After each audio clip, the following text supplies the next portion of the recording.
150 years of the Altoona Mirror. And just what an exciting time. Just to clarify, we weren't here. Thank you. And part of you was. Exactly right. Thank you for clarifying. Yeah, what a proud moment, though, right? It is a very proud moment for all of us. I mean, as I'm starting to comb through all of the history over the last couple of weekends, I'm just trying to gather all the history, not only the Slep family, the entire family, and the Mirror family. What a great honor, and I'm just truly humbled to be the publisher of the Mirror. Yeah, I mean, 150 years, we're coming out, with a commemorative edition. We did that at 100 years, which would have been, just to clarify, June 13th, 1874. That's right. Was the first, so 100 years, shortly before I came to the Mirror in 1974, you were already here. I was. Yeah. I started in 1972. I remember J.E. Holzinger interviewed me. My first two bosses were Fred Evers and Joanne Barringer. Mm-hmm. Lovely people, worked hard, and we played hard. But I have such great memories of the Mirror building on Chestnut and Green Avenue and 10th Street. I could talk forever on that. Yeah. When I first came to the Mirror in 1978, we were in the old building, and one of our writers who's still around and very much active, Phil Ray, came to the Mirror in 1965. We've been blessed with so much institutional knowledge, so many people who really devoted their whole professional lives to the Mirror. Yeah, absolutely. We are very, very fortunate, continue to be fortunate.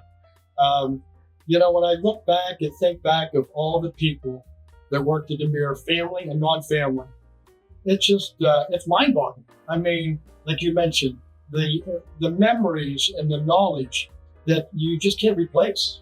We're very, very fortunate. But I have such great memories of our family, what I can remember, and what I read about, like everybody else does in history books.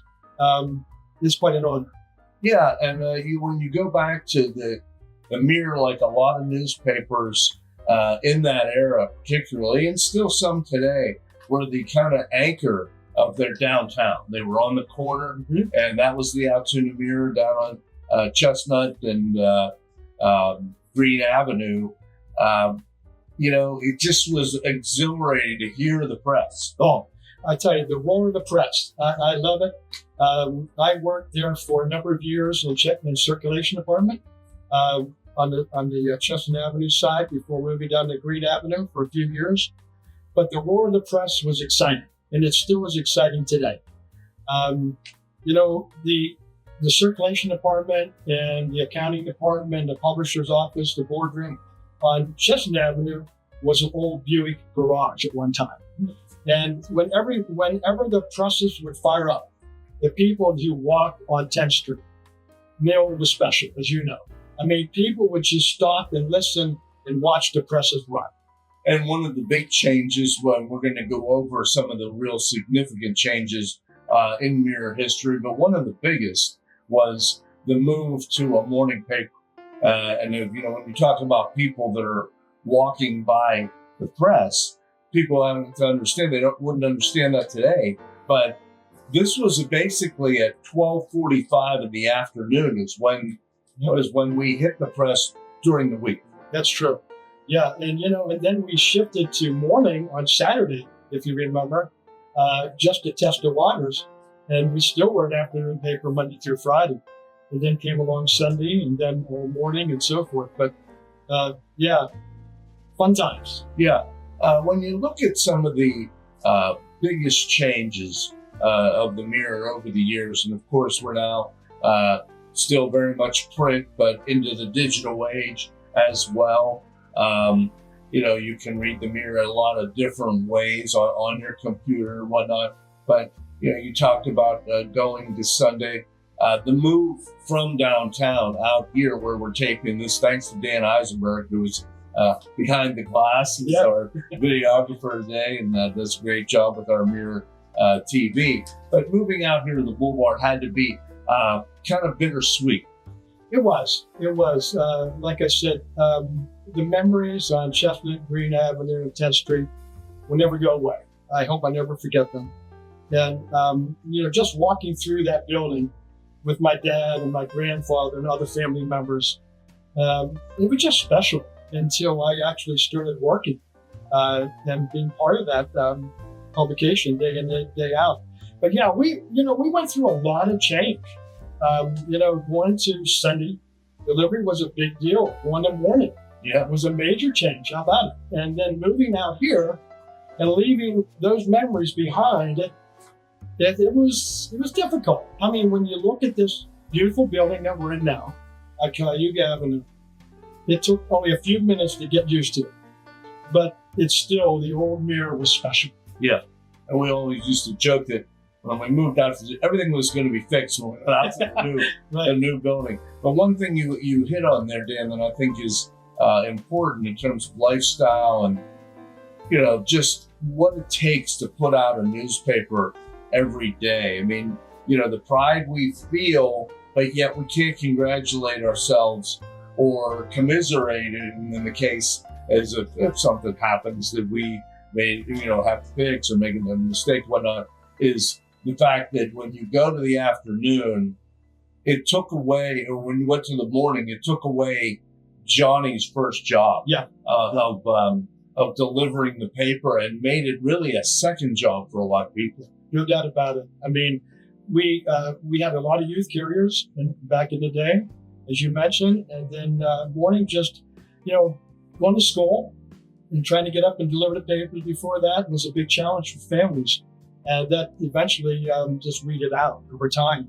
Then we went to adults, and we still have a lot of adults carrying to this day.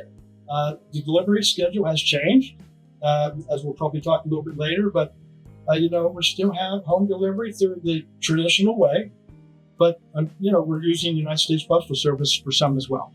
Yeah, and particularly in the rural communities, which has helped stabilize and actually enhance some of those communities that still like the paper. And and a lot of people probably aren't aware of everything we do behind the scenes here, but we're printing a half a dozen papers a night out of our production facility here. Yeah, I'm glad you brought that up. We print 6 You told me to bring it up. Well, I did. You're right. Well, thank you for taking my lead. He doesn't forget everything. We print 6 daily newspapers here every night, and that's a big challenge. Deadlines are critical. We start out with the Center Daily Times at around 7 o'clock p.m. and Lock Haven Express, Williamsport. So we print Somerset Daily American, we print Lewistown, and we print the Mirror. All that happens between 6 o'clock when pressmen and production people come here until we're finished at approximately 2 a.m. And there's a lot of moving parts. Everything's got to work perfectly. We do that every day. Yeah, and so and you mentioned Lock Haven, Williamsport, Lewistown. Yeah, they're all part of our sister papers of the Ogden newspaper chain, and and everyone has to hit a deadline, because if we stub our toe at 7:30, everything is pushed back, and it's hard to recover from. It's very hard to recover, especially now. We were working on our own deadlines for delivery deadlines. Now there's another person in play, which is United States Postal Service. So if you miss those deadlines, your subscribers don't get a paper method. So it's very challenging and very rewarding as well. Yeah, and we should throw out many of us here are Penn State graduates. The Daily Collegian is another paper that we print during the regular school year. That's true. And just last week, Neil and I welcomed over 20-some students from the Collegian staff. They just can't wait to get here every year for the last edition they print for that semester, to see the press running, to see their work in print, not only online and digital, but in print was special. Yeah. Yeah, they had a blast. They always arrive here about 7:30 in the morning. We're still not sure if they're ending their night or starting their day, but they're so grateful to be here, and it's a nice networking. A lot of these kids have been in State College, some 2 years, some 4 years, and the Daily Collegian has a great history as well. Absolutely, they do. We're glad that we were their printer, and we're looking forward to the fall.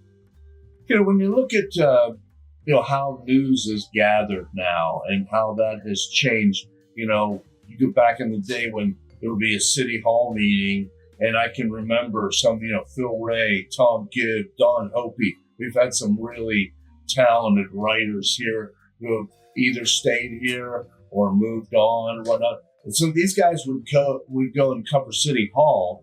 They would meet on Tuesday morning. Mm-hmm. And then they'd be back in the office, come racing in about 11:30, and really only have about an hour to make sense of what they had, what was developing at City Hall. And that was kind of the last thing we were waiting for. I think it was Tuesdays. But the morning, what the point is, the morning, the whole cycle of reporting had changed.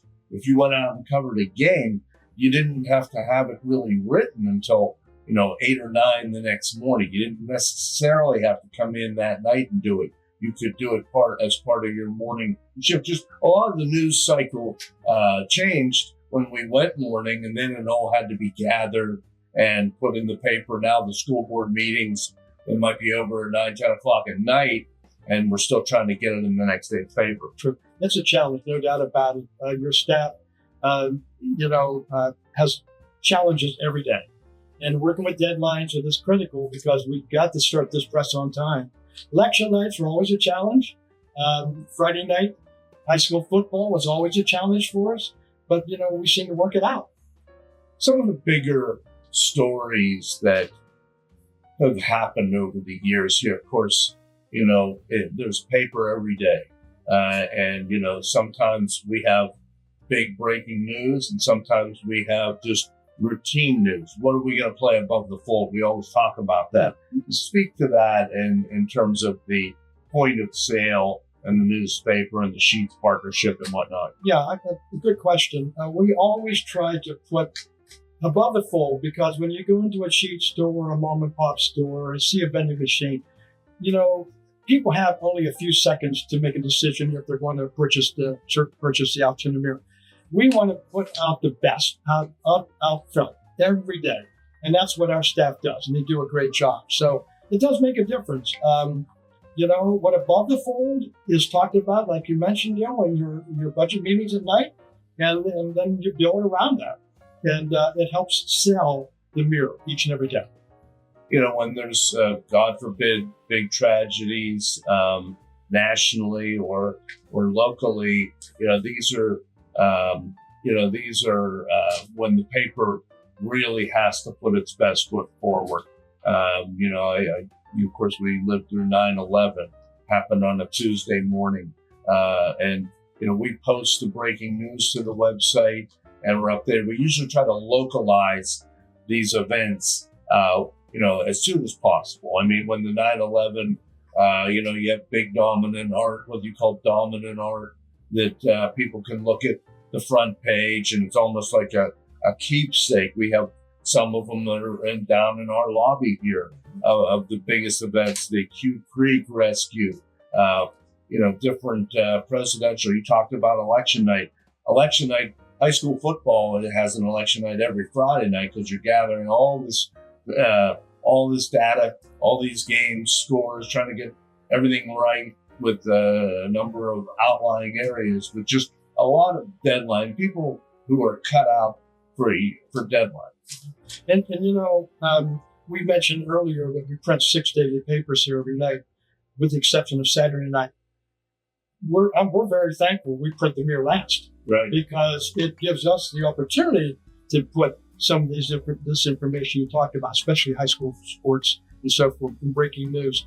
Other papers don't have the luxury because we've already printed it in one book, or we push it to the website, like you mentioned. So, so we're thankful that we print last, so we take advantage of that. Yeah, and we try to be flexible.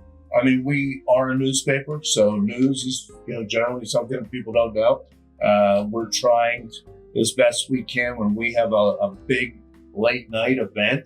I still remember when Penn State was in the Orange Bowl in 2005, and it went 3 overtimes. It was a night game to start with, and it went 3 overtimes, and the game literally didn't end until 1:30 in the morning. And, I know some of the Penn State readers were amazed that they picked up their paper the next day and it was in their mailbox at the right time. And we had everything from the Orange Bowl with Penn State beating Florida State in a super late night game. So we try to be flexible when we can. Yeah, absolutely. And that's not easy to do, as you know. When you're covering a story, you're watching the clock, trying, and the press is waiting, production's waiting. But we do our very, very best, and I think we do a great job in balancing it. And that's when people really want to buy the paper, when it's to see, where we were super late, the game was super late, but they still really want to read about it. Yeah, absolutely. They do.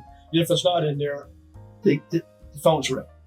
So as we just sort of wind this down, what can we look for, I guess, in the next 150 years? We won't be here.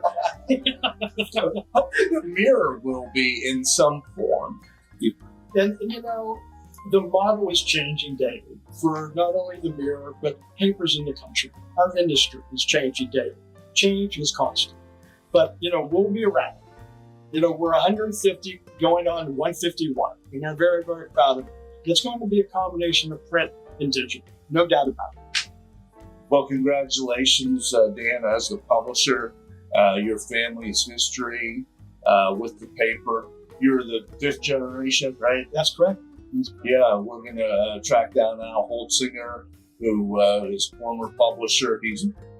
Al is the 4th generation. Yes, he is. And so there's just been, the Mirror has been really rooted in the community, as far as our support in terms of our coverage and just our presence. Yeah. And, we can't thank our loyal readers and advertisers, like you mentioned, for their support. And it continues, and we're thankful. We're truly blessed that you continue to support us. We appreciate it. Well, thank you for reading and watching. Thank you to Dan Eisenberg, and we'll see you again real soon.